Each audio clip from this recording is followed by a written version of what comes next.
podcast é apresentado pelo Tecnoblog.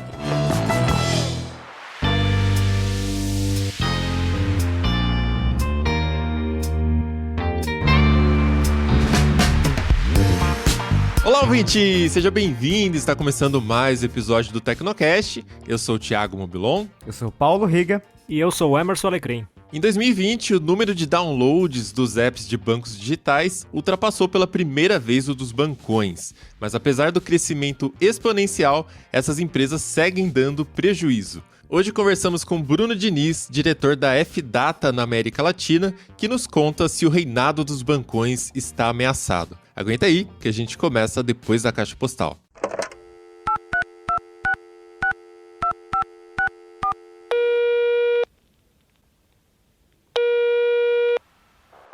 Caixa postal do Tecnocast.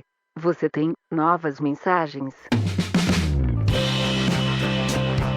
E antes de começar a leitura de e-mails, a gente tem um aviso aqui, um anúncio para os ouvintes do Tecnocast, né, Riga? Estamos com vagas abertas no Tecnoblog. Temos 2 vagas abertas, uma de produtor deste Tecnocast. Então, se você quiser ajudar a produzir esse Tecnocast, marcar agenda com convidados, definir pauta comigo, com o Mobilon, enfim, é um trabalho muito legal, um trabalho muito próximo da gente. E você que já está ouvindo o Tecnocast, com certeza conhece o Tecnocast mais do que muita gente. Então, provavelmente, será que você é o candidato ideal para esta vaga? Será que você vai trabalhar no Tecnoblog ajudando a produzir o Tecnocast? A gente está procurando gente que mora em São Paulo. O começo do trabalho vai ser home office, mas tem novidades para o ano que vem que preferimos não revelar aqui em detalhes. Então é melhor que a pessoa esteja em São Paulo, tá? Formação necessária, comunicação social. Então procuramos um jornalista, né? Alguém que tenha essa experiência em conteúdo, em apuração. E é como o Riga falou, ajudar a gente a montar pauta, ajudar a gente a marcar as entrevistas e deixar o Tecnocast ainda mais profissional. E para essa vaga é legal uma pessoa que entenda aí ou tenha interesse em inovação, negócios, não só tecnologia no sentido de gadgets, né?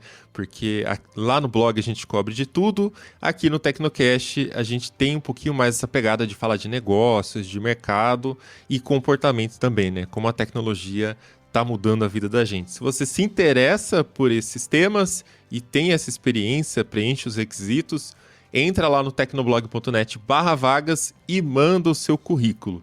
Mas tem mais vaga ainda, né? Qual que é a segunda aí, Riga? A outra vaga é para desenvolvedor. Então, a gente não escreve só em português aqui. A gente escreve em várias línguas, várias linguagens, né? Isso, escrevemos em PHP, MySQL, HTML, CSS. Em resumo, se você domina WordPress, né, se você entende dessas linguagens e já trabalhou com WordPress, entra lá e manda seu currículo pra gente também. Como diferencial, estamos buscando pessoas que tenham experiência em métodos ágeis, né, e também controle de versionamento para fazer commit, para estruturar as áreas de produção, staging. A gente já tem isso aqui no Tecnoblog, né, mas precisamos melhorar os processos, né, para deixar aí o desenvolvimento mais ágil também.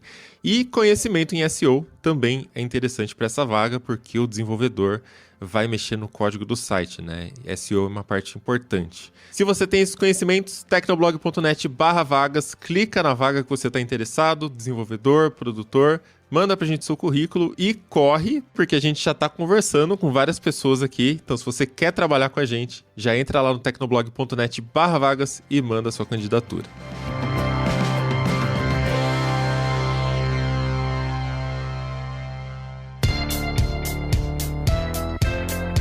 Caixa postal do Tecnocast, se você não quiser acompanhar com a gente, pode pular o episódio para 9 minutos e 1 segundo.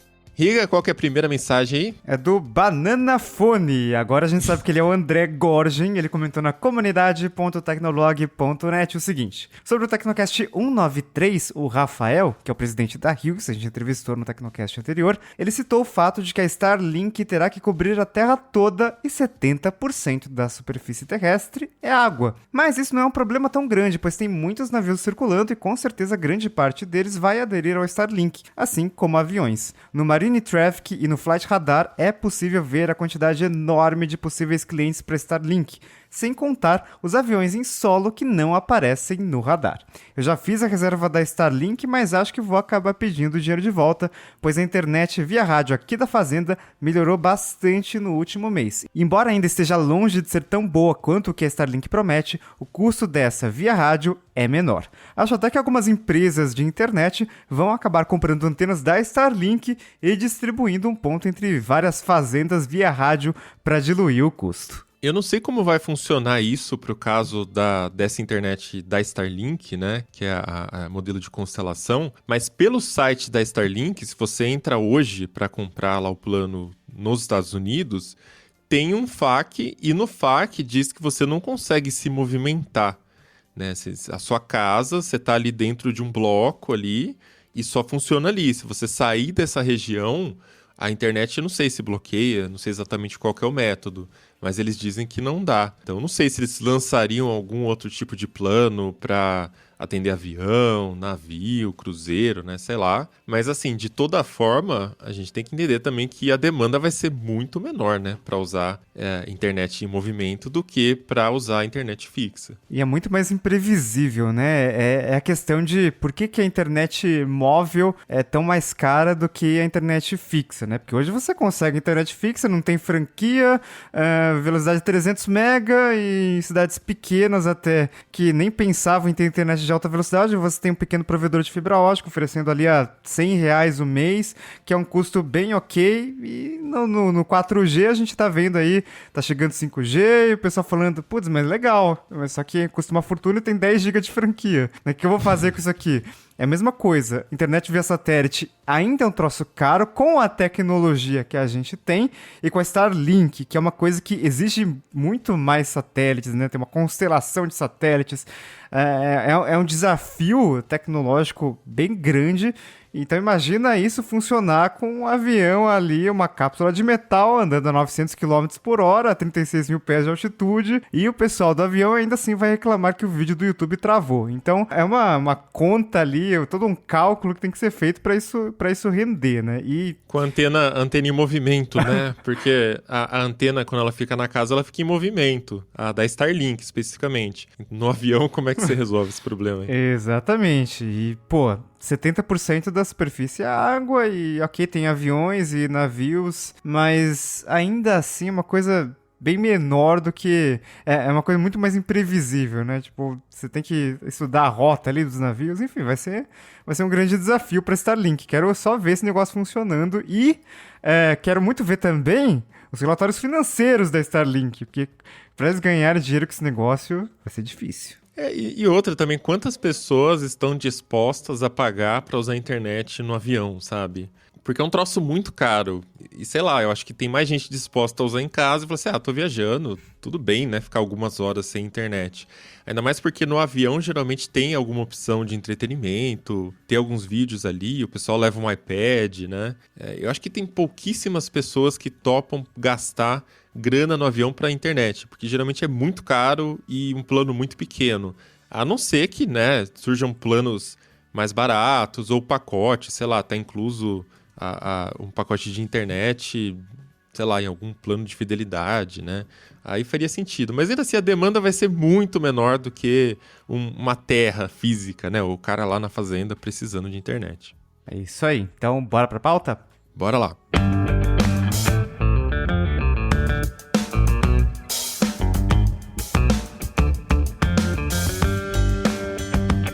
Segundo um levantamento da UBS Evidence Lab, em 2020 o número de downloads dos apps de bancos digitais ultrapassou pela primeira vez o dos bancões.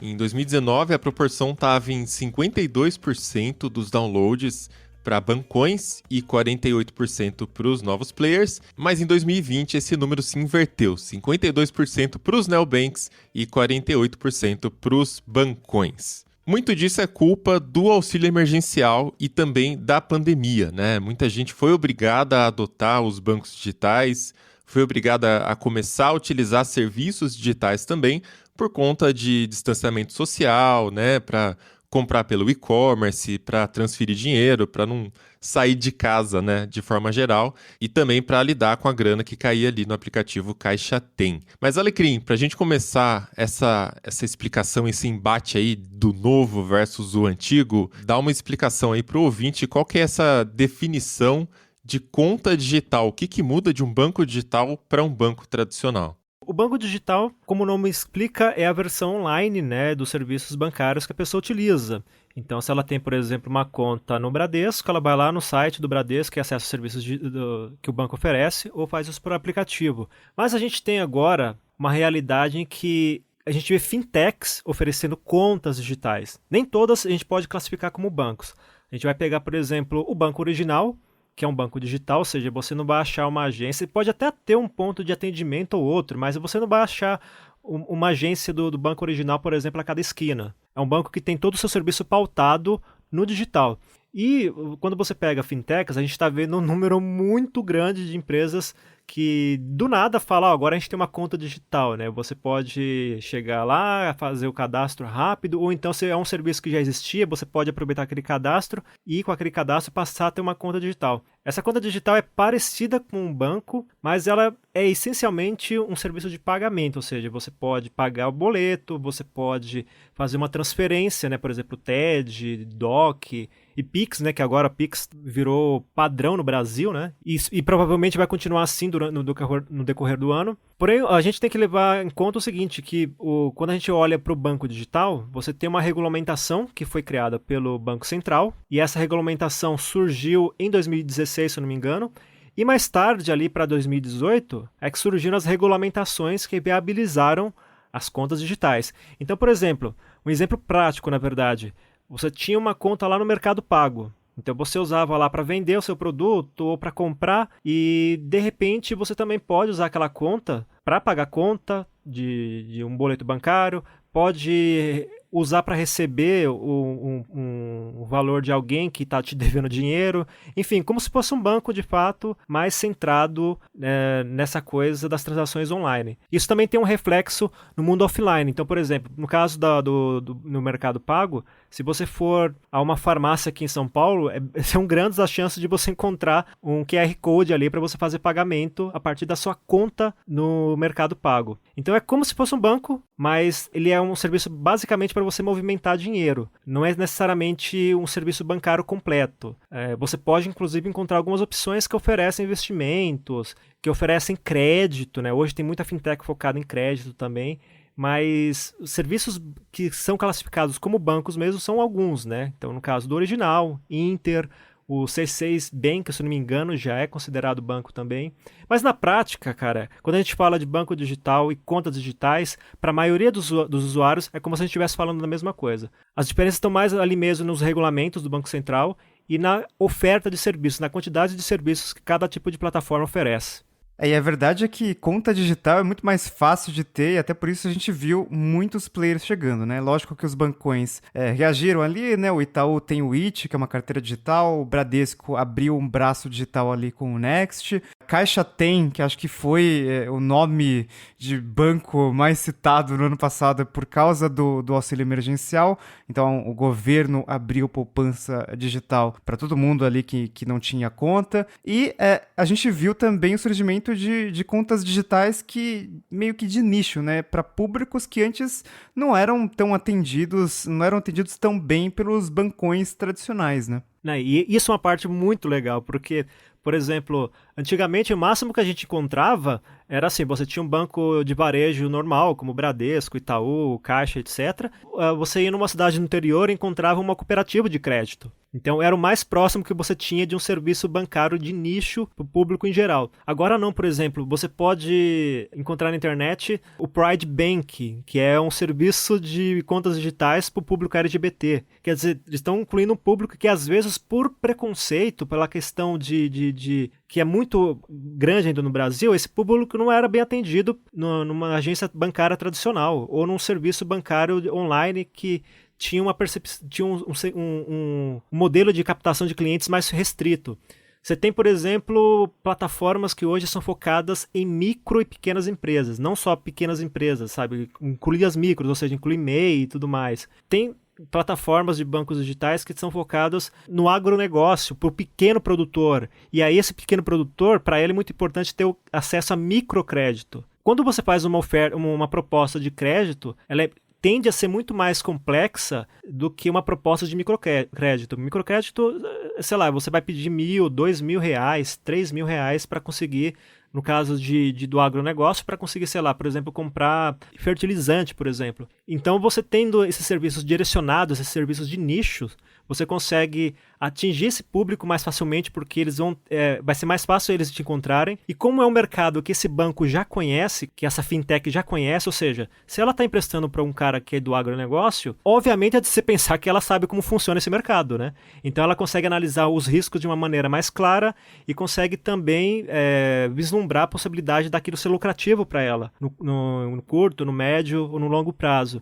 Então, essa coisa dos bancos digitais e das contas digitais é bem interessante porque está criando uma coisa do tipo... Agora a gente tem bancos ou contas digitais para todos os níveis de usuários, né? Você vai ter, sei lá, para gamers, a gente já vê, por exemplo, algumas iniciativas aí com cartão de crédito para o público gamer. Tem coisas que nem eu falei agora para pequenas e médias empresas. Enfim... Para cada nicho você pode imaginar uma coisa, sabe? E é mais ou menos algo que acontecia, por exemplo, em comunidades. Em comunidades sempre teve uma coisa, essa coisa do microcrédito sempre foi muito presente. E agora, com os bancos digitais e as contas digitais, você consegue tornar isso mais acessível de uma maneira mais democrática, eu diria. Porque tudo que é necessário é que a pessoa tenha acesso à internet, tenha um celular. E isso a maioria das pessoas hoje tem. A limitação vai sempre ser a barreira tecnológica, né? Quanto mais pessoas tiverem acesso à internet, a smartphones daqui para frente, mais pessoas vão ter acesso aos serviços bancários também. E é bem isso, né? Você não fica mais dependente de uma agência, você não precisa ficar ligando pro seu gerente, que era uma coisa chata pra caramba. Talvez no começo, ainda mais uma pessoa que não tem muita familiaridade com tecnologia, no início ela pode ficar até um pouco desconfiada, né? Será que isso funciona mesmo? Será que é seguro? Mas depois que ela tem a experiência, ela tende a ficar nessa experiência. Então, uma vez que você usa um serviço bancário que não precisa do gerente, você não quer mais saber de gerente, sabe?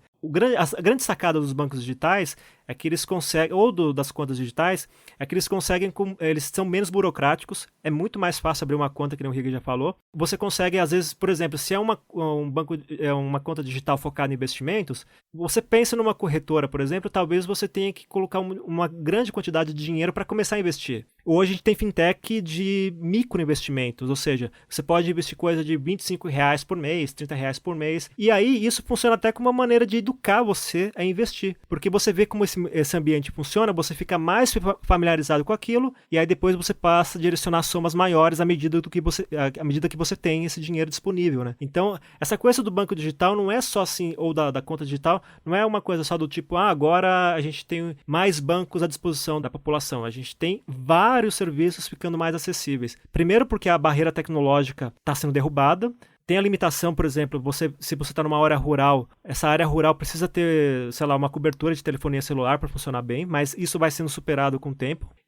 Mas você não precisa mais ficar tirando xerox de documento, você não precisa mais comprovar renda, você não precisa mais ter que provar que você é um bom pagador, porque até pessoas que têm nome sujo hoje conseguem criar uma conta digital com relativa facilidade.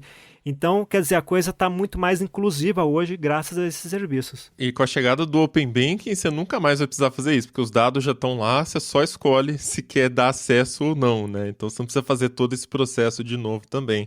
Mas a gente estava falando da digitalização, né? Como isso é a barreira para o acesso ao crédito hoje, e tem uma pesquisa que foi realizada pela America's Market Intelligence em parceria com o Mastercard. E eles dizem que o recebimento do auxílio emergencial impulsionou o acesso ao sistema bancário e reduziu a quantidade de brasileiros desbancarizados em 73%. Isso só entre maio do ano passado e outubro do ano passado, né? Então, olha como a questão do Caixa Tem, né, do auxílio emergencial, antecipou aí em vários anos a adoção de tecnologia por uma parcela significativa da população. Eles explicam que esse aumento se dá principalmente pela necessidade dos brasileiros utilizarem os serviços online, né, como eu falei há pouco também, para fazer transações, né, comprar pela internet também.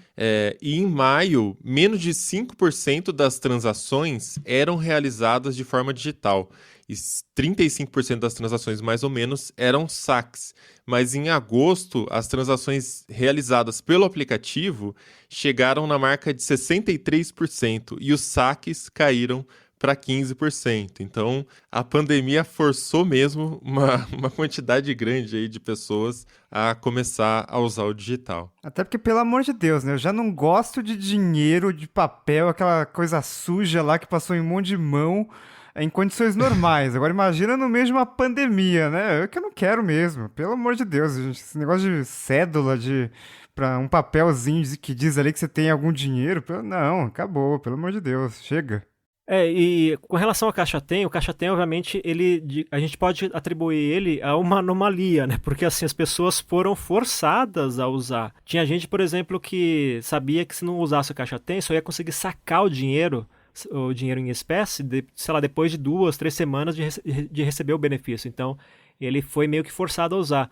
Mas Acho que era 30 dias a norma, né? Depois de 30 dias, você podia sacar. Era alguma coisa assim. Mas é obviamente que, assim, não é só isso que movimentou esse mercado de contas e bancos digitais, né? E um exemplo disso é que os bancões, obviamente, reagiram, né? Eu acho que o exemplo mais claro que a gente tem é o Bradesco com o Next, depois vem o Itaú com o Iti. O Banco do Brasil também está tendo uma presença online ali um pouco mais significativa do que em anos anteriores. É muito interessante o que esses bancões estão fazendo, porque assim, eles estão tentando captar o usuário pela mensagem, ou seja, eles estão tentando usar a mesma linguagem que as fintechs estão usando para captar esse público, né? Então vocês veem eles participando com mais presença nas redes sociais, eles fazendo campanhas de marketing que são mais engraçadinhas. O Nubank começou com aquela coisa do atendimento meio do amigo, né? Do cara que conversa com você e, tipo, por exemplo, ele usa seu nome no diminutivo, né? Oi, Ti. Nossa, tem uma raiva de um ranço. Mas, cara... eu entro puto pra reclamar de uma coisa, o atendente fala assim, oi, Ti, tudo bem? Não tá tudo bem, não me chama, dá uma raiva. Comigo já aconteceu de usarem Emerson no diminutivo, e não tem como, é um Emerson M? Nome... Emer, ou Emer. Nossa, cara, nossa, fica muito feio, né? Jesus, só quero que você resolva o meu problema, meu querido. É bem isso, né? E o Riga seria oi, pau? Nossa, acho que não daria certo. Mas enfim, os bancões também já estão meio que seguindo nessa linha, né? Tentando criar esse universo digital usando a mesma linguagem que as fintechs estão usando, né? Mas obviamente que assim, os bancões têm a vantagem que assim, muita gente ainda prefere ter uma conta no banco tradicional porque considera mais seguro, são plataformas mais consolidadas, então é muito comum ter uma pessoa que, por exemplo, ela tem uma conta digital ou mais de uma, mas ela mantém o grosso do dinheiro que ela tem, das economias dela, numa conta tradicional. E aí, nisso, os bancões se beneficiam bastante, né? Porque, às vezes, é muito mais fácil você realizar uma transação de investimento, por exemplo. Mais fácil não, mas você fica mais tranquilo em realizar uma transação que envolva uma quantidade maior de dinheiro usando o seu bancão do que uma fintech. E aí, nisso, eles estão oferecendo os aplicativos deles, que estão aos poucos melhorando. Ainda não é aquela coisa assim, nossa, são exemplos de usabilidade, né? Mas aos poucos os aplicativos dos bancões estão melhorando. Eu acho que a Caixa é a única exceção, porque o aplicativo deles é horrível, que é tipo, é web, sabe? É um negócio bem, bem rudimentar, assim, mas enfim, tá funcionando. E aos poucos eles estão conseguindo melhorar todo esse aspecto, né? E aí fica essa briga, né? Bancões versus fintechs, né? E a vantagem é que a gente fica no meio dessa briga e acaba beneficiado por isso, né? Porque você tem serviços melhores, você vê as taxas caindo, né? Cara, antigamente era um saco você abrir uma conta no bancão e eles acabam empurrando aquelas cestas de serviços caríssimas, né? De, sei lá, R$50 por mês. Hoje isso acontece ainda, mas é com uma frequência muito menor, né? Até porque você já tende a puxar a abertura da sua conta pela internet, e aí geralmente essa coisa da cesta de serviço já está um pouco mais deixada de lado. Ela ainda é muito presente, mas hoje em dia, por causa das fintechs, já está um pouco mais, assim, eles não priorizam tanto isso. Eu nunca tive uma conta corrente na minha vida, vocês acreditam? Nunca tive, porque quando eu criei minha primeira conta, acho que deve ter sido 2005, 2006, e eu criei uma conta poupança da Caixa, porque era de graça, enfim. E eu fiquei anos usando Caixa só na conta poupança, e aí depois migrei para a conta digital do Itaú, a iConta, que durou um tempinho só e já fecharam, né? Não existe mais. Então eu tenho uma conta que nem existe mais. E hoje eu só uso o Nubank. Então, se for ver, eu nunca tive uma conta corrente, eu nunca paguei taxa de mensalidade para banco, assim. Para você ver como uma coisa eu só tive uma conta corrente porque eu criei ela quando eu estava na faculdade e tinha aquela coisa das contas universitárias. E no caso foi o Santander que eu criei a conta e até hoje eu mantenho a conta lá. Mas assim, naquela época, se eu fosse criar uma conta normal, ou seja, eu era recém-formado, estava ainda procurando trabalho, eu não conseguia abrir conta em banco. Aí chegava nessa situação, olha, você pode ir lá na caixa e abre uma conta poupança. Ou no máximo você ir num bancão particular, num bancão privado, e eles falavam a mesma coisa, olha, o seu perfil não se enquadra na nossa nananana, mas você pode abrir uma conta poupança, né? Então, hoje fica até mais fácil nisso, né? Se eu tivesse nessa situação de procurar uma conta bancária e não conseguir, cara, eu acho que ia sem pensar pro Nubank da vida, ou pro, sei lá, até pro Mercado Pago, ou um PagBank, né, que é do PagSeguro. Eu vejo bastante gente reclamando, mas tá crescendo bastante a quantidade de clientes. Hoje, acho que a tendência mais é essa, né? Você procura facilidade, você não quer passar por burocracia, você não quer ficar pegando fila em banco, você não quer ficar esperando, sei lá, meia hora para ser atendido pelo gerente do banco, e aí quando o gerente te atende, ele já começa a empurrar título de capitalização, começa a empurrar um monte de coisa que na verdade é inútil para você. Ou ativa na sua conta algo que você falou explicitamente que não Nossa. queria, e depois você tem que voltar lá, esquentar a cadeira, é irritante. Cara, vai logo, abre uma conta digital logo e pronto, cara, fica mais fácil. Você não passa essa dor de cabeça, cara. Bom, mas para entender melhor aí essa disputa, né, do novo com o antigo, as fintechs com o seu jeito novo aí de conquistar clientes e os bancões tentando manter a sua base, a gente conversa agora com Bruno Diniz, que é diretor da F-Data na América Latina. Acompanha aí que o papo tá bem legal. Fala, Bruno, tudo bem? Bem-vindo ao Tecnocast e obrigado por participar do papo aqui com a gente. Maravilha, pessoal. Um prazer estar aqui e poder bater um papo aqui sobre um assunto que eu gosto tanto, que é no universo de inovação no mercado financeiro. Então, vamos nessa. Legal, vamos lá. E Bruno, os bancos digitais têm crescido fortemente nos últimos anos, né? Cada vez mais a gente está falando de fintechs no Tecnoblog, enfim, startups surgindo o tempo todo aí. E em 2020, esse crescimento foi ainda mais forte por conta de pandemia, auxílio emergencial, o pessoal foi obrigado a adotar os serviços digitais também. Mas assim, tirando essa situação atípica da pandemia, o crescimento já era acelerado, até mais rápido aí do que bancões. E para abrir esse papo, eu queria entender de você, né? O que você acha que explica o crescimento acelerado desses bancos digitais? O que é algum diferencial? O que está acontecendo no mercado aí?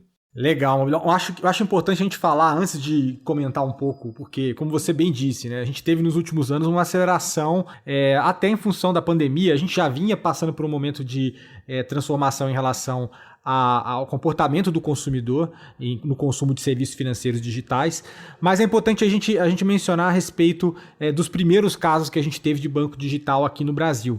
Um dos primeiros, de fato, foi o Original, mas depois de um tempo a gente teve também o Nubank. E o Nubank é o grande case, né? Porque o Nubank surfou numa onda onde a gente não tinha praticamente uma experiência de prestação de serviços financeiros muito adequada aqui no Brasil.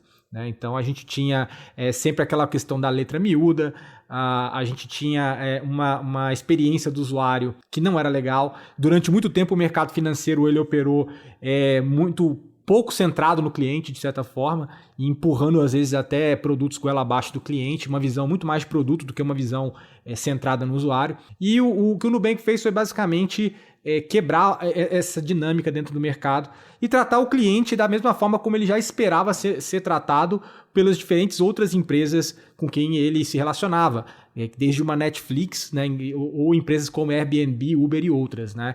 Então eu estou falando aí de basicamente como ele já era servido por empresas digitais. Então a gente teve tanto uma facilitação na forma de fazer o onboarding, né, de você abrir uma conta, como você enxerga suas finanças ali, né, e aquele relacionamento mais humano, aquele relacionamento também onde você de fato consegue resolver os problemas que você tem. Então, eles abriram uma possibilidade em relação aos clientes entenderem que existem alternativas nesse mercado, né? E também bem nessa virada de chave, onde as pessoas estavam começando a entender e utilizar os bancos no celular, E aí a gente teve toda uma abertura para que outros concorrentes também entrassem. A gente já viu depois o Neon, a gente viu o Banco Inter também seguindo essa linha e vários outros, né? Quanto mais o tempo passa, mais novos competidores a gente vê. Só que agora diria que os competidores novos eles têm cada vez mais um nível de hiperespecialização do que a gente via no caso do Nubank, no caso do Neon e no caso do Inter, por exemplo. Né? A gente vê hoje, inclusive, bancos digitais sendo criados para públicos como caminhoneiros, por exemplo. Existem bancos digitais que servem crianças e adolescentes ali menores de 18 anos. Então a gente começa a ver agora, né, daqui para frente, uma maior especialização dos novos entrantes, né? Mas uma questão que fica é o que torna esses serviços até mais interessantes do que as contas bancárias tradicionais, né? Você falou do consumidor finalmente ser tratado como ele gostaria de ser tratado, né? Acho que esse é um grande ponto que chegou com o Nubank, foi bastante reforçado por essas fintechs que surgiram nesses últimos tempos. Mas tem mais alguma coisa? Quer dizer, falando de taxa, falando de serviço, falando de produto financeiro, assim, por que é mais atraente? Por que eles estão crescendo tanto em relação aos bancos que estão aí há décadas, né? E, enfim, sabem muito desse mercado financeiro. Exato, Igor. A gente não pode esquecer também do fato dos custos, né? A gente tem o próprio Nubank, quando ele entrou, ele começou com um serviço muito básico, né? Era um serviço de cartão de crédito. Ele tinha pretensão de oferecer produtos de banco, e por isso que até mesmo o caso do nome Nubank, né? E a gente viu a questão de um cartão sem anuidade sendo ali o primeiro produto que ele colocava no mercado. E com o passar do tempo, a gente começou a ver e ser mais crítico em relação às taxas que a gente paga para as instituições financeiras tradicionais e qual que é o retorno que se obtém dessas taxas, né? E isso passou a cada vez mais, né, não fazer sentido quando a gente vê que a gente muitas vezes é mais bem atendido por um banco digital e às vezes um grande banco está cobrando uma taxa, entregando um serviço medíocre às vezes e uma experiência muito ruim e te cobrando por isso. Então a gente começou a também ter esse tipo de visão. Um problema que eu acho que existia até pouco tempo era o fato de que muitas pessoas às vezes até trabalham com um banco digital, um neobank, como a gente fala, né? Que são essas novas instituições financeiras, mas elas também têm uma conta num banco tradicional, né? E elas fazem isso geralmente por causa do portfólio, né? Porque a quantidade de soluções ofertadas ali por alguns desses bancos digitais é mais restrita. O Nubank também já se atentou em relação a isso, e em algumas entrevistas com o Davi Vélez, né, o CEO do banco, né, hoje CEO global do banco, dizendo que eles estavam num processo de expansão de portfólio e eles fizeram uma aquisição recentemente da Easy Invest, né, e vão começar aí a desenvolver a própria plataforma de investimentos. A gente tem sim esse ponto, a experiência sendo o primeiro ponto, começando geralmente eles com um portfólio de produtos mais restrito, com taxas zeradas em alguns casos, e aí vão expandindo, e agora o próximo momento que a gente está vendo desses bancos digitais é exatamente a fase quando eles começam a agregar mais produtos e serviços financeiros ao seu pacote de ofertas, né? Mas uma coisa que eu fico pensando é que, legal, por exemplo, acho que o grande chamariz do Nubank no começo lá foi o cartão sem anuidade, né, e aquele cartão roxo, né, enfim, é totalmente uma cor diferente do tradicional ali. Mas eu fico pensando quanto disso, do crescimento do Nubank, de outras fintechs também, Mercado Pago, PicPay, nesse setor de pagamentos também, quanto disso é muito investimento em marketing e comunicação, porque se você for pensar, o cartão de crédito sem anuidade não foi o Nubank que inventou, né? Tinha outros players ali no mercado, mas o Nubank ficou muito conhecido e, lógico, ele mudou todo o mercado, né? Hoje qualquer banco oferece ali pelo menos uma opção ali de cartão sem anuidade. Quanto disso, na sua análise, é o investimento ali em comunicação, né? Quer dizer, saber informar isso para o cliente que talvez até tinha um ranço de banco, né? Aquele negócio de taxa, enfim, coisas que ele nem sabe que estão cobrando ali, enfim. Quanto disso que é mídia, né? Bom você ter tocado nesse ponto, porque se a gente olha a indústria financeira, ela é um dos maiores anunciantes do Brasil, né? Na verdade, você vê os grandes bancos, Itaú, Bradesco, todos os grandes bancos, né? Eles têm um gasto gigante aí com marketing, seja em inserções na TV, seja, obviamente, no digital, como a gente vê hoje, ou até em campeonato esportivo e coisas do gênero. Então, eles já tinham esse investimento. Mas quando você pega em retrospecto, hoje, o Nubank tem, sim, o seu investimento em marketing. Mas da forma como ele cresceu na maioria dos outros anos, né? Foi com um valor bem menor do que a gente compara com qualquer grande instituição vis-à-vis o resultado, né? Porque eles aí cruzaram a linha de 35 milhões de usuários, sendo maior, inclusive, em número de clientes digitais do que algumas instituições financeiras de porte grande. Então, a gente começa a ver uma realidade de que uma boa parte, talvez, desse marketing de instituições, como é o caso do Nubank, ou até outros, né? Se você vê o próprio caso do Inter, que também tem uma base de seguidores, de fãs leais, se fez também no boca a boca, né? A gente também teve... Porque é muito interessante quando a gente olha essa realidade, e eu sempre falo que o Nubank introduziu uma coisa que a gente não estava acostumado no mercado financeiro. Foi pela primeira vez a gente passou a fazer militância em favor de um provedor de serviços financeiros. Você nunca fez isso, a gente sabe. De banco, né?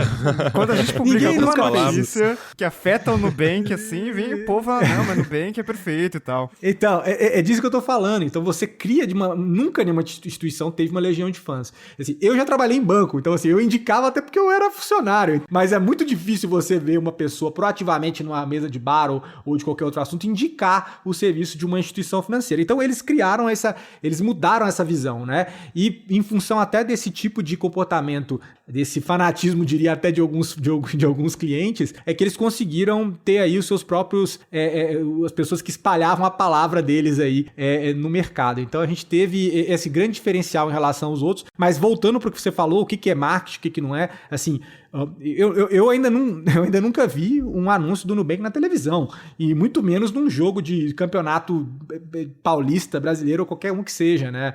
Então, é um case. Então, assim, o que eles gastam de marketing é bem menor, mas já existem até alguns dados que mostram que no ano de 2020 as instituições, né, as fintechs, os neobanks gastaram mais com marketing do que no ano de 2019. Então, teve um crescimento, e a tendência é que a gente tenha cada vez mais isso por vários fatores, né? Primeiro porque a guerra no digital, que é onde eles geralmente investem esses recursos de marketing, ela está ficando cada vez mais acirrada, né? O custo de aquisição do cliente está subindo, e mais do que isso, você também precisa, muitos desses novos players que estão entrando agora, estão fazendo promoções também de, sejam cashback, ou você indica um cliente ganha dinheiro, o cliente ganha. Acho que até hoje o PicPay, por exemplo, que não é um banco digital, mas é uma carteira, e para algumas pessoas serve como tal, né? Funciona como um agente que bancariza aí basicamente um indivíduo, tem feito todos esses investimentos ali para aquisição de usuários, né? Eu acho que ele não investe diretamente na publicidade, mas indiretamente ele está investindo, né? Porque é a tal da disrupção, né? Você tem players antigos no mercado que tem um modelo de negócios que é muito lucrativo, né, para os bancões aí, e de repente chegam players novos que abrem mão dessa receita, dessa margem de lucros. E esse é o investimento em marketing, é isso que faz com que as pessoas viralizem, né, e saiam convidando os amigos para usar o Nubank e outros bancos digitais também. Então é meio que uma inversão do jogo, e é uma dinâmica que você só consegue no mercado competitivo, com mais players, e ao contrário do que era o Brasil antes do começo aí das fintechs. Mas eu já queria puxar esse gancho também e entender, na sua visão, o que os bancões estão fazendo para jogar esse jogo, né? Porque a gente tem visto também plano de demissão em massa nos últimos anos, fechamento de agências, e aí eu nem acho que isso é um malvadão do banco, é a nova realidade, né? O digital, as pessoas vão cada vez mais buscar os serviços pela internet e não presencialmente, mas tem uma resistência ainda geracional, né? A audiência que divulga o Nubank é aquela audiência mais nova, é a audiência que está nos fóruns, na internet, no Twitter. E a audiência, o usuário, sei lá, o cliente, né, do bancão, geralmente já é outro povo, né? São os nossos pais, tios, avós, sei lá, são pessoas mais velhas que têm essa resistência maior ainda, né, com a fintech. Então, o que você está vendo aí nos bancões? Como é que eles estão equalizando aí essa balança para atender os dois públicos? Bom, você falou algo bem interessante. A gente tem, de fato, uma mudança geracional. Teve até uma pesquisa recente da IPEC, que foi encomendada pelo C6 Bank, que coloca que 51% dos jovens entre 16 e 24 anos, se eu não me engano, preferem os bancos digitais, tá? Tem trabalhado com bancos digitais, são impactados pelos bancos digitais nas redes sociais. Isso vai desde TikTok, Instagram e várias outras, né? Então, assim, obviamente a gente tem esse público que é o público que mais se encaixa dentro dessa proposta, mas a gente tem uma virada, esse público envelhece também e todo o mercado vai sendo drivado por esse público, assim. E também não é só isso, né? Assim, quando a gente tem gerações mais velhas, quando dói no bolso uma questão de taxa ou qualquer coisa do gênero, o pessoal considera, né? Eu conheci várias pessoas que durante a pandemia trocaram de instituição, até porque botaram na ponta do lápis o que está gastando às vezes com tarifa, e falou, não faz sentido isso. Seja na conta PJ, aí o cara faz na PJ e falou assim, não, também quero trocar na PF, mas enfim, é um pouco dessa realidade que eu tenho observado bastante. Mas as instituições tradicionais, elas estão sim fazendo esse movimento em relação a corte de custos, né? Quando você compara uma estrutura de uma fintech, é muito mais enxuta, eles têm sistemas mais modernos, uma estrutura mais enxuta, não tem uma folha de pagamento gigantesca, né? Com várias e várias agências aí espalhadas pelo Brasil, e esse corte, esse enxugamento é natural, como já aconteceu em diversos outros momentos da história em outras indústrias, né?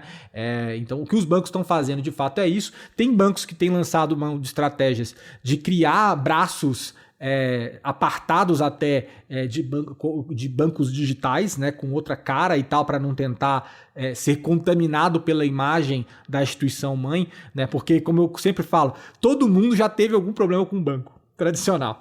Você sempre já teve algum problema. Então, já está no nosso inconsciente, às vezes, algum tipo de ranço. Acho que desses até caras. Quem nunca teve conta já teve problema com o banco tradicional. Pois é.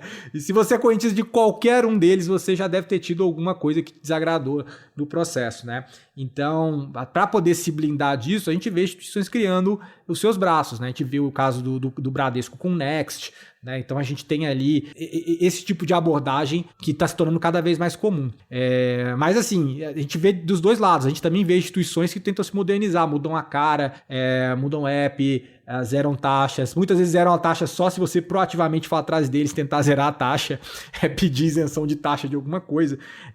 Mas sim, eles estão se movimentando e não tem como ficar parado, assim. E eu vejo alguns casos até bem interessantes, como é o caso, por exemplo, do Santander. O Santander, ele tem criado fintechs dele, desde fintechs de empréstimo pessoal e tudo mais. E o próprio presidente do banco no Brasil, Sérgio Rial, disse que a ideia é essa mesmo. E muitas vezes a fintech que foi criada pelo Santander vai disputar o mesmo cliente do banco, né? E enquanto outros momentos isso pode ser falado que, um canibalismo, né? Mas é melhor que em alguns casos você seja canibalizado pelo menos por alguma coisa por você mesmo, né? Por você mesmo, do que chegar alguém de fora e fazer isso, né? Então faz sentido. Você perde o dinheiro, você perde a margem, mas você mantém o usuário. Essa é a lógica da startup, né? O próprio Nubank acho que deram uma declaração, não sei se foi ano passado, retrasado, que fecharam no prejuízo, mas aí algum executivo falou assim, mas fechamos no prejuízo porque a gente quiser, porque a hora que a gente quiser a gente vira uma chavinha e o Nubank começa a dar lucro. Essa é uma lógica de Vale do Silício, né, de você conquistar muitos usuários e depois a gente vê o que a gente faz com os usuários. É que nem o Uber, que fica anos e anos e anos consumindo capital de risco, dinheiro de investidor, para um dia, quem sabe, ver um jeito de encontrar um modelo de negócios bom com essa base de usuários, né? Então é meio que o Nubank e os bancos digitais fazem aqui dentro também, né? Eles não estão preocupados em lucrar agora, eles estão preocupados em conquistar terreno, né? Nesse processo você acaba também mexendo com as margens do setor, né? Então todas aquelas margens altíssimas que a gente via no setor financeiro vão ficando cada vez mais apertadas, né? E aí eles se justificam nesse ganho de escala, né? Com mais de 35 milhões de usuários e tal, mas a margem vai ficar apertada. Outros setores que passaram por isso foi o setor de pagamentos, o setor de adquirência, por exemplo,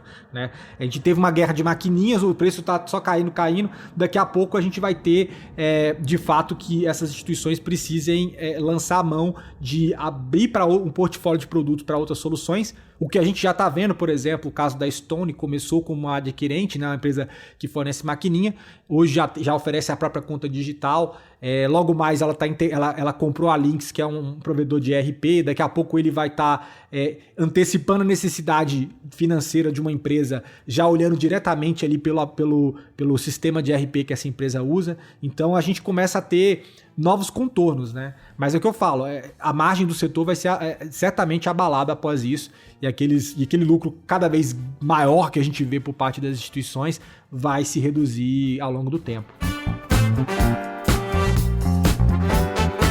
Essa questão do lucro me lembrou de um público que até um tempo atrás era muito negligenciado pelos bancos, que é o pessoal que, por exemplo, é recém-formado e aí tenta abrir uma conta no banco e não consegue. Eu passei por isso quando me reformei, eu só consegui ter acesso à conta bancária porque eu tinha aquelas famosas contas universitárias. E aí tem um pessoal que trabalha como profissional liberal, ou sei lá, trabalha de maneira informal e não conseguia abrir uma conta.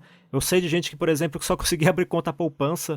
Hoje, esse pessoal já é bem mais atendido, principalmente pelos serviços digitais, né? Não só bancos digitais, mas contas digitais de uma maneira geral, né? A impressão que eu tenho, aí você me corrija, Bruno, se eu estiver errado, mas a impressão que eu tenho é que as fintechs deram espaço para esse público. Aí os bancões perceberam que esse público é relevante, que eles podem, pelo menos no longo prazo, ser lucrativo com a oferta de serviços, e agora eles também estão disputando esse público. Essa percepção minha é incorreta ou ela tem alguma lógica? Bom, faz sentido sim, Alecrim. E o pessoal, inclusive os bancos, alguns bancos negligenciavam esse público porque, primeiro, não existiam tantas ofertas de banco. Então eram poucos, eles podiam se dar ao luxo de escolher de fato quem eles queriam como cliente, né? Assim, não que hoje isso não aconteça, mas antes era assim, botando no lápis ali, aquele cara já não tá dando um retorno num prazo mais curto ali estimado por eles simplesmente não iam querer saber daquele cara. Mesmo porque você precisa maturar esse público, né? Você precisa pegar esse cara que no começo ele não é um gerador ali de receita para você e só depois quando esse cara fica maior ou se dá bem na vida de alguma forma, é que a gente começa a ver ele consumindo outros produtos e financiamentos aí, desde imobiliário, de automóvel e outras coisas.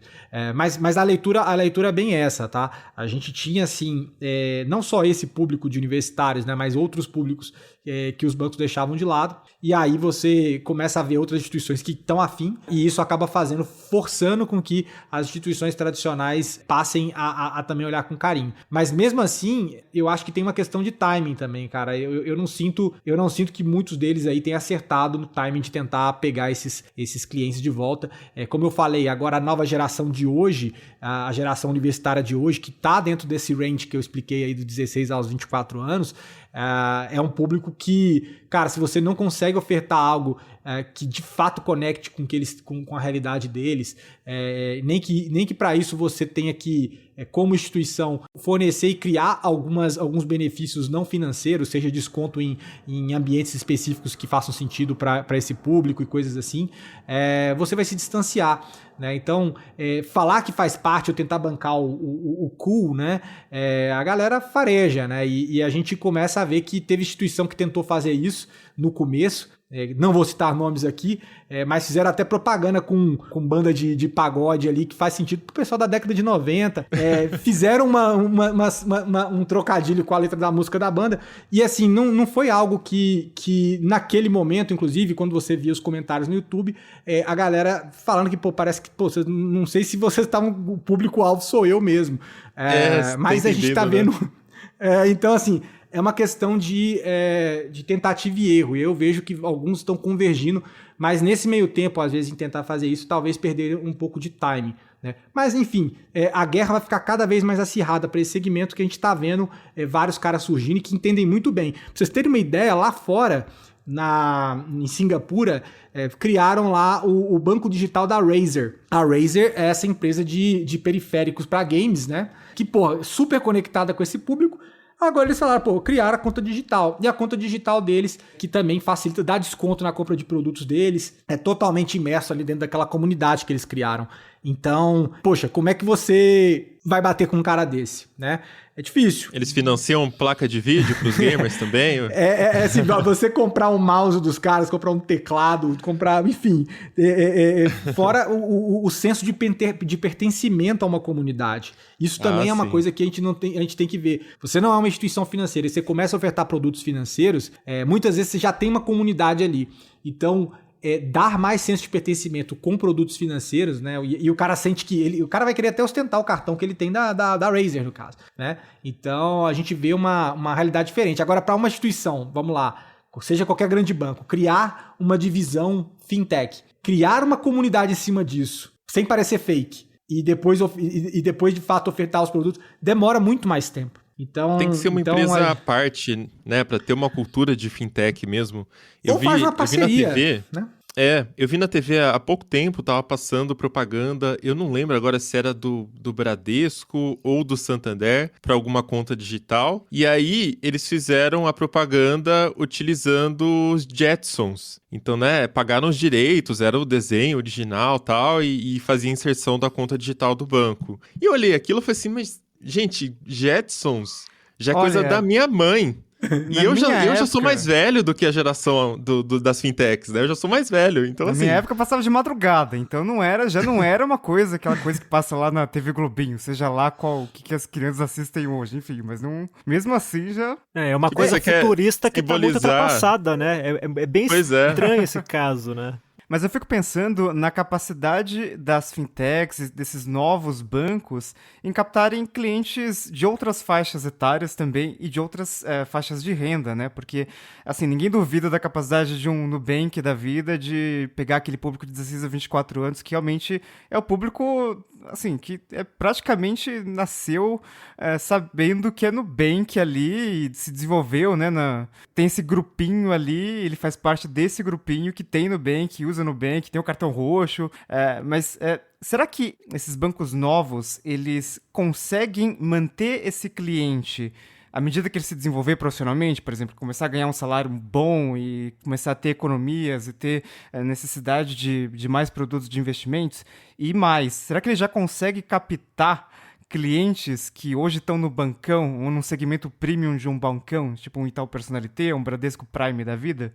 Esse é exatamente o ponto que a gente estava falando há pouco, né? Assim, existe essa dificuldade, instituições como o Nubank, eles estão cientes de que o produto, o portfólio de soluções é limitado, mas a gente já tem duas soluções, né? Assim, o próprio Nubank agora já oferece um produto de seguro, e a forma como eles oferecem é uma experiência diferenciada, mesmo porque a gente tem muita pasteurização aí da forma como produtos seguros foram ofertados durante muito tempo.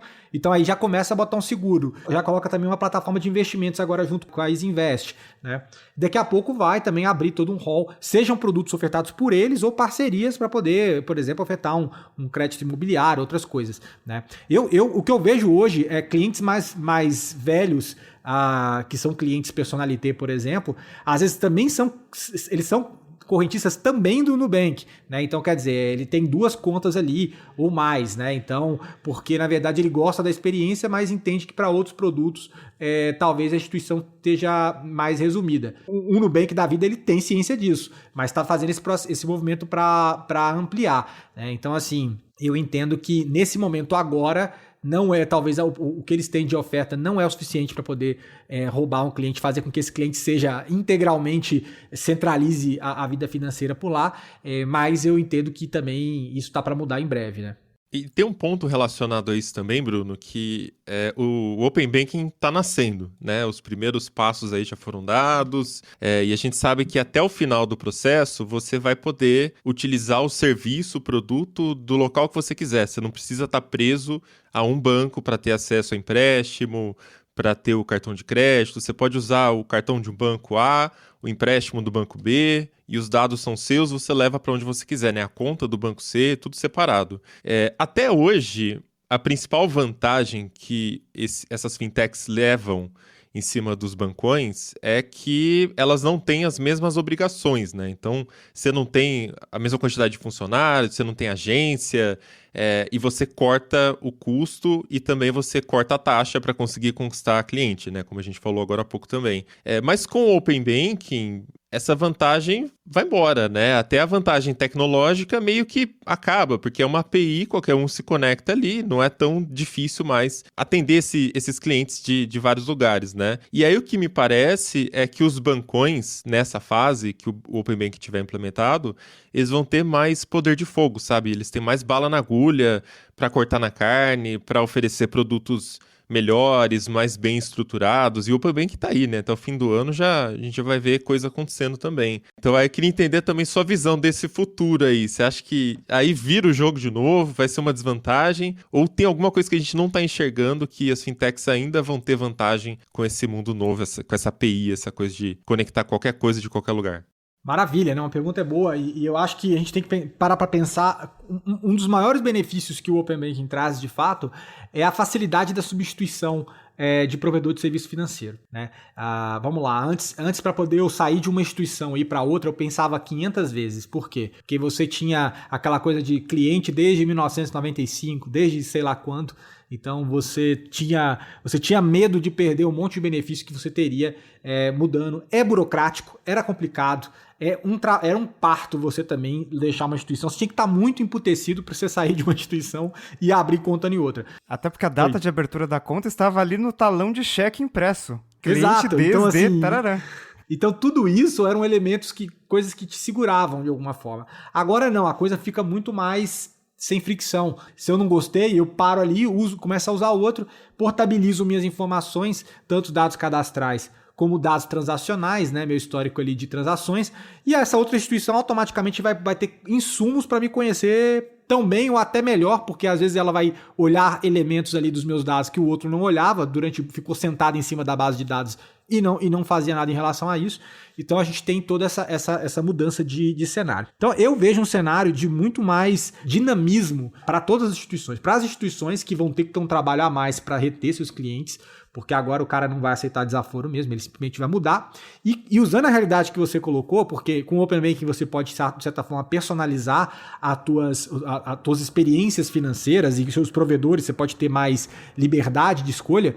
Então, se tem um grande banco que não está me atendendo, eu simplesmente posso migrar para um neobank, né, um banco digital, e os produtos que o banco me oferecia, eu consumo de outras instituições. E eu mesmo já monto minha própria cesta de soluções financeiras, né? O que vai acabar acontecendo cada vez mais a gente vê algumas instituições oferecendo o serviço de Banking as a Service e que não vão estar por trás, o crédito não vai ter o crédito da marca do Itaú ou o crédito da marca do Bradesco. É crédito, está sendo oferecido de alguma forma, a taxa é boa para você vai lá e toma. Você não quer saber quem é que está ofertando o crédito ou de onde ele vem, né? E pode ser muitas vezes sendo ofertado em parceria ou fora do radar de como você acessa isso hoje dentro dos canais digitais de um banco. Você tem que entrar lá, você tem que entrar na aba de empréstimo. Não, agora você vai ter a oferta muito mais pulverizada no mercado, né? Então, assim, tem um desafio maior para as instituições tradicionais em ter que reter esse cara, maior ainda de você ter que justificar que você tem produtos, os diferentes produtos que você está oferecendo, eles são sim superiores a ponto do cara querer ficar com você ao invés de ter que trocar para outro. Acho que o nome do jogo aí é dinamismo. A gente vai ter um dinamismo muito maior, um poder de escolha que a gente nunca viu na mão do cliente, e isso vai fazer com que a gente tenha o intento principal do Open Banking, que é aumentar a competição. Quando você joga no nível de competição assim e os grandes sabem que podem perder o cliente a qualquer momento, porque o cara vai ser muito mais fácil dele sair, isso coloca pressão para que a qualidade de serviço seja também elevada, né? Então vamos esperar que isso aconteça. Mas acho que essa leitura que você fez, que talvez os bancos teriam mais condição de cortar na carne, eu acho que eles não cortarão tanto, até porque quando você pega todos os bancos, os grandes bancos, eles têm geralmente capital aberto, então eles têm uma base de acionistas, eles têm que tentar entregar um resultado em linha com o que é esperado do mercado. E quando você olha algumas fintechs que ainda não têm o capital aberto, o Nubank é um desses casos, eles podem se dar o luxo sim de jogar ali o jogo e simplesmente ter que responder para os seus VCs ali, os seus venture capitalists que botaram dinheiro neles, né? Então são realidades um pouco distintas. Mas assim... Você acha que vai virar um jogo de truco, assim? A fintech tá trucando, abaixa aí seus preços, ou a gente vai pegar os seus usuários e o bancão tá pedindo 6, que é tipo assim, então vai lá, vamos ver quanto tempo vocês aguentam dando prejuízo e eu vou segurar minha margem aqui e vai ficar nesse jogo um tempinho? Isso se a gente parar para olhar em outros mercados, isso já aconteceu em outros mercados, né? Olha aí o mercado de delivery, de comida, né? Tinha uma época aí, ou até mesmo no mercado de mobilidade, tinha uma época aí que eu tinha cupom para andar de graça aí em praticamente qualquer... Era Uber, era Cabify, era Easy Taxi, era quando assim, tinham vários, 99. Então, assim, sempre tinha uma promoção, sempre tinha alguma coisa, porque a guerra era muito intensa. Mesma coisa com os delivery de comida. A gente começava a ter uma porrada de desconto. Por exemplo, eu já comi muito de graça no Rappi, porque no começo eles estavam absurdamente agressivos para trazer clientes, né? Mas depois de um tempo arrefece, né? Você tem que segurar um pouco isso. Então, e acabam calibrando migrando isso para uma realidade que faça mais sentido do ponto de vista, né, de sustentabilidade de negócio, né? Mas assim, isso acontece certamente. Toda vez que a gente tem novos entrantes, a gente vê esse movimento. Mas se a gente olha alguns mercados mais maduros, até como o mercado norte-americano, é o mercado dos descontos, né, gente? Você vê um monte de gente, um monte de oferta, um monte de oportunidade e sempre o cliente está sendo ali bombardeado por possibilidades e isso vai fomentando o consumo e fazendo com que o cara gaste, conheça novos players. E depois que uma certa curva ali de crescimento é atingida, o pessoal tira um pouco o pé do acelerador. É normal. Mas assim, é igual você falou, assim, esse ponto ótimo entre o que vai ser esse, entre aspas, blefe que a gente vê do lado das fintechs em relação a até quando eu consigo operar dessa forma, e os bancos tendo que, cara, eu preciso pelo menos chegar perto do que o cara, do que o concorrente está oferecendo, sem machucar minhas margens, sem ter que me queimar justificando aqui com o acionista, né? E enquanto reduz o número de agências, por exemplo, para continuar sendo competitivo, né? De agências e funcionários. Então, cara, tudo tende ao equilíbrio no longo prazo, né? Então a gente espera que no longo prazo as coisas vão chegando nesse nível aí. Acaba virando uma commodity, né? Se você for ver, igual que aconteceu com as maquininhas, que a briga por market share está sendo na base de cortar as margens, né, de lucro. E Cielo está apanhando bastante, aí tendo prejuízo, mas para manter ali a base de usuários e ver o que consegue fazer com isso depois. Falamos até dela no episódio recente sobre o WhatsApp Pay. Mas estou interessado para ver como é que vai ser essa briga aí com os bancões também.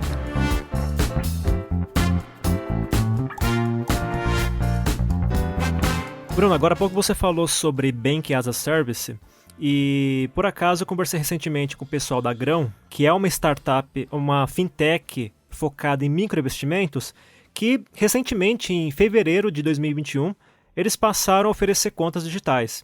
E a estrutura por trás dessas contas e do cartão que é atrelado a essa conta, um cartão de débito, é um serviço de Banking as a Service, ou seja, eles não são exatamente eles que proporcionam esse serviço, né? Eles estão lá colocando a marca deles e tal, mas a infraestrutura por trás é de uma outra empresa. Me parece que esse é o caminho para fintechs, principalmente as mais novas, assim, que surgiram de 1 ano para cá, 2 anos para cá. Parece que esse é o caminho para essas empresas tornarem seus negócios viáveis. Esse é mesmo o caminho, o Banking as a Service, ou o Banking as a Service é apenas mais um mecanismo que permite viabilizar esses negócios? Ou seja, ele não é exatamente o fim, ele é só o meio. Como é que fica essa questão? Olha, eu vejo o Banking as a Service como um meio para a gente tornar possível alguns modelos de negócio de fintechs, principalmente quando elas estão no começo, né? E não só no começo, tá? Às vezes você tem um certo porte e ainda continua fazendo sentido você ter um terceiro que cuide tanto da parte da interface tecnológica como regulatória para você, né? Então, e a gente começa a ver uma realidade também onde alguns bancos começam a se especializar em Banking as a Service. Tem 2 exemplos legais de bancos médios que no final acabam provendo muito da infraestrutura para várias fintechs que estão aí no mercado, que é o caso do Banco BV e do Banco Original. Então, a gente tem algumas fintechs que ficam ali utilizando os serviços deles e que só rodam graças a esse serviço prestado por essas instituições, né? E elas se especializam nisso, tem a margem delas, ficam no bastidor, não aparece com o nome delas, quem está aparecendo com o nome é a fintech, e isso existe em diversas indústrias, né, que a gente olhar, enfim, há muito tempo, né? É a questão do white label. Mas assim, eu vejo isso como uma forma de você parar para pensar que a gente tem uma democratização maior da prestação de serviços financeiros. Antes você invariavelmente tinha uma barreira de entrada muito grande, você precisava tirar licença para ser banco, demorar para cacete, você precisava ter sim a estrutura de agência física, porque senão você não ia crescer. Se você não tivesse um número X de agências, você ia ser um cara super de nicho, super restrito. E também a questão de servidores, né? Antigamente a gente tinha ali uma base, né, gigantesca de você tinha que fazer um gasto maior. Hoje a gente tem computação na nuvem e várias outras coisas que tornam tudo isso mais fácil, né? Então, são novos momentos que a gente está vivendo e, como eu falei, os Banking as a Service é mais um instrumento que tira essa dificuldade de acesso a novos entrantes no mercado, né? Então, de certa forma, um meio, mas eu vejo que muitas instituições hoje, inclusive, rodam dessa forma e provavelmente devem continuar rodando assim, sem interesse em querer, às vezes, tirar uma licença para ser uma instituição regulada ou ter que arcar com toda essa parte operacional que acaba não virando core.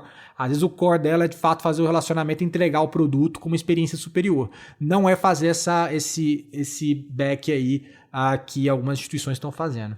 O pessoal da Grão me comentou que usando essa infraestrutura, eles conseguem priorizar o serviço deles no atendimento ao usuário, ou seja, eles focam no produto deles, que é o produto principal, né, que é o microinvestimento, e enquanto isso tem outra empresa que está cuidando da conta digital, né, ou seja, é uma relação de otimização, na verdade, né. E ficam cada vez mais enxutos, né? Porque a realidade hoje, que não era a realidade anteriormente era muito verticalizado, né? Você precisava ter a licença, era tudo você que produzia, você distribuía pelos seus próprios canais, era tudo muito centrado na instituição. Hoje a gente está numa era muito mais de parceria, colaboração, e mais do que isso, né? A gente começa a ter uma era de Lego no negócio, né? Que você vai encaixando com outros provedores e o seu negócio só é capaz de existir graças, e com velocidade, né? Graças às integrações que você faz ali com o parceiro, aos diferentes provedores que você vai aglutinando ao longo do tempo, né? Então, é um novo paradigma do mercado financeiro, é muito mais essa visão de plataforma do que qualquer outra coisa, né? E para o ouvinte entender, é igual quando você vai no supermercado e compra uma batata frita com a marca do supermercado. Se você virar o saquinho no avesso ali, né, na parte de trás, e ver quem fabricou, não tem nada a ver com o supermercado. É só um white label, a embalagem é do supermercado, mas tem uma empresa especializada só em fazer batata e ficar ali no backstage vendendo para embalar com outras marcas. E muitas vezes é a mesma empresa que faz aquele de marca que é 30% mais caro. Então vale a pena dar uma olhada em quem fabricou o produto lá do supermercado. Mas eu fico pensando também sobre a questão da segurança, né? Como que esses bancos conseguem passar segurança? Acho que o caso mais fresco na memória é o do Banco Neon, né? Que teve aquela treta lá em 2018, que teve a liquidação extrajudicial. O Banco Neon, ele dependia ali do Banco Potencial, né? Que era um banco ali que eles fizeram a parceria para lançar a plataforma deles. E aí teve o Banco Central interviu e teve toda aquela questão da FGC, tendo que pagar as pessoas, enfim. E aí eles fecharam a parceria depois com o Banco BV para continuar oferecendo os serviços. Mas acho que ninguém perdeu dinheiro, mas pelo menos se tivesse ali no limite, imagino que ninguém colocou ali mais de 250 mil reais numa conta digital ali, mas teve esse inconveniente ali no meio do caminho, né? Quer dizer, como é que eles... será que eles conseguem também passar segurança? E aí eu tava até lembrando de quando vocês estavam falando do mercado de adquirência, né? Que a Cielo teve que cortar muito a margem para conseguir competir, conseguir manter os clientes nesse cenário de competição com Stone, PagSeguro e vários outros players. Quer dizer, banco que dá prejuízo. Quanto que isso conta? Será que isso conta na hora do cara ir lá e deixar as economias da vida toda dele lá? Porque o que a gente vê nos bancões, né, um Itaú da vida, né, ele tá lá com a margem financeira aparentemente intacta, lógico que foi impactado pela pandemia, mas os 25, 29 bi de lucro anual tá tudo lá, né?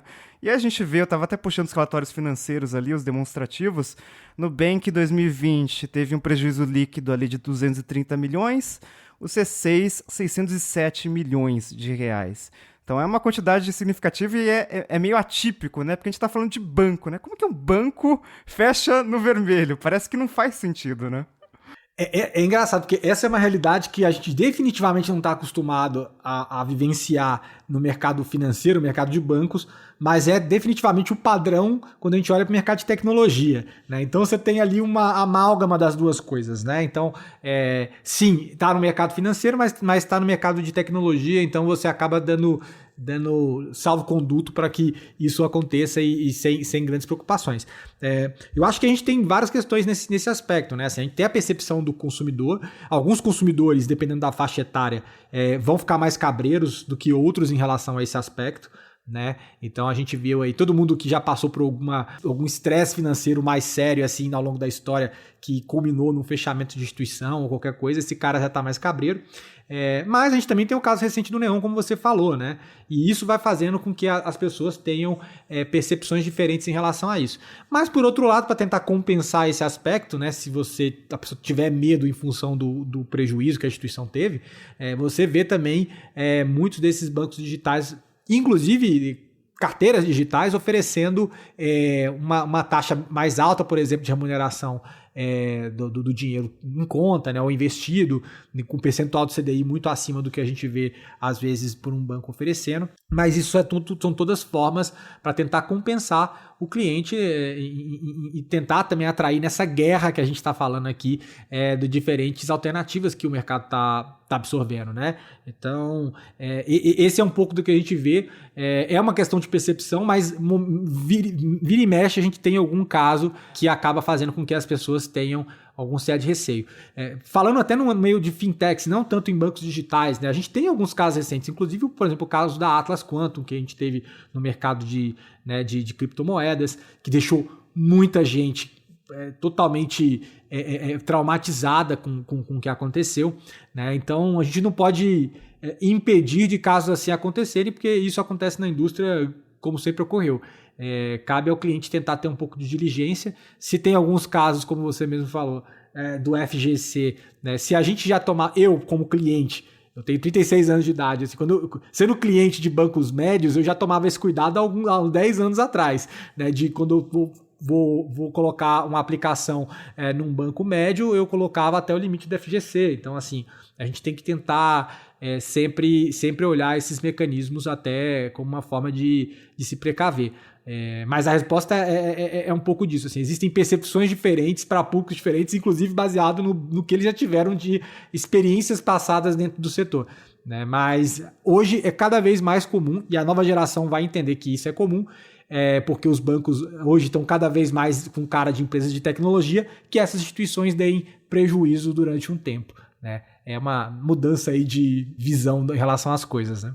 Ô Bruno, é o seguinte, a gente está vendo principalmente de 2020 para cá, né? Embora esse movimento de bancos digitais tenha começado ali por 2016, mais ou menos, mas de 2020 para cá, a gente está vendo assim muitos bancos surgirem. Hoje, por exemplo, eu recebi aqui uma mensagem da Vivo falando que está criando uma conta digital, né? Ou seja, uma operadora de celular que agora também tem conta digital. E aí você tem conta digital, por exemplo, tem o serviço da conta Black, que não sei se você já ouviu falar, que oferece conta digital para um público mais de classe C, D e E e tudo mais. Quer dizer, tem vários tipos de contas digitais surgindo e de bancos digitais também, obviamente. E aí você fica naquela coisa, né?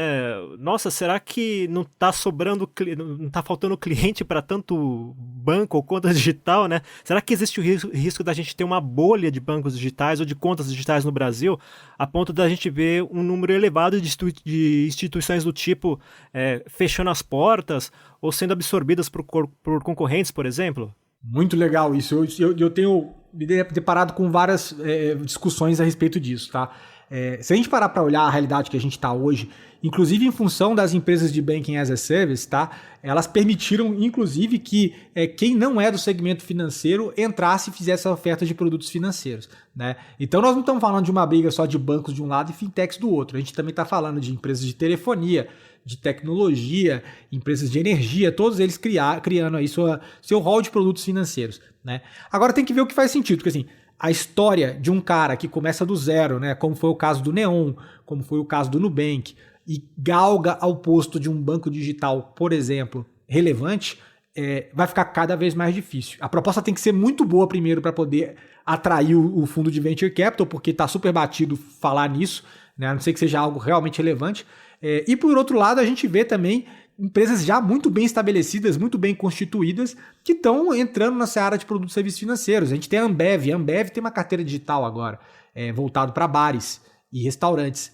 Então, assim, e que está totalmente fechado dentro do ecossistema deles, porque eles já são fornecedores do insumo básico da indústria, que é bebida. E ali o cara também já usa a carteira ali, já recebe, então já fecha o loop ali dentro, né? Então, assim, eu entendo que se o cara já é muito grande, mesmo se ele tiver uma base de clientes que não é tão absurda, tá pagando a conta ali, isso tá fazendo sentido, tá? Porque você simplesmente, como uma empresa que já tem uma outra linha de atuação, você tá simplesmente adicionando uma linha de receita a mais de produtos financeiros.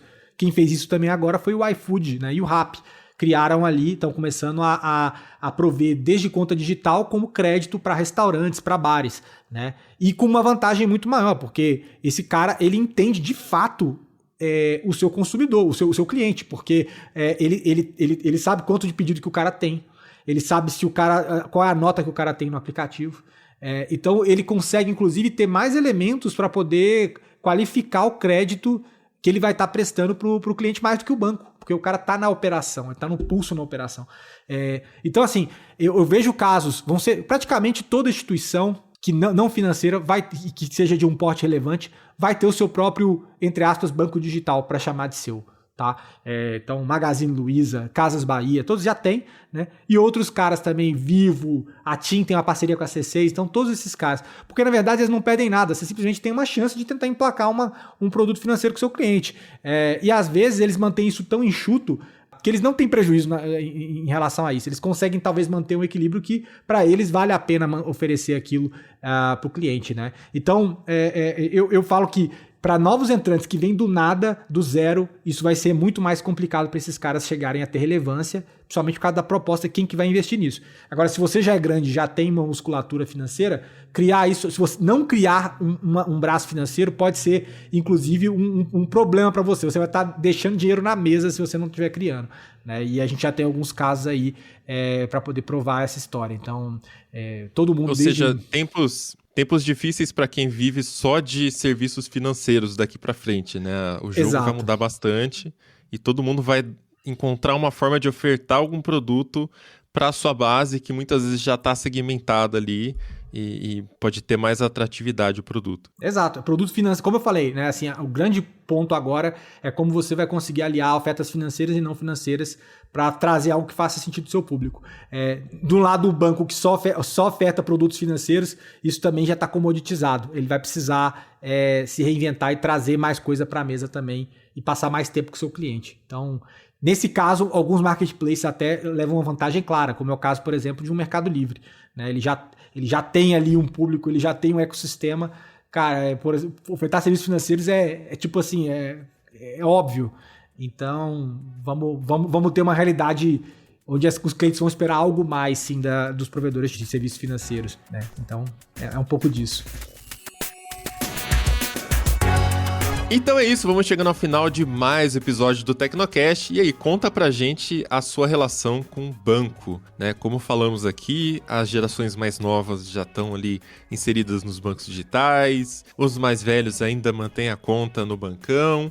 Como que vocês estão lidando com isso hoje e como acham que vai ficar depois do lançamento do Open Bank? Manda pra gente, tecnocast@tecnoblog.net ou comenta na comunidade.tecnoblog.net. Se quiser continuar o papo com a gente nas redes sociais, em todas eu sou @mobilon, @paulo_riga e @ealecrim.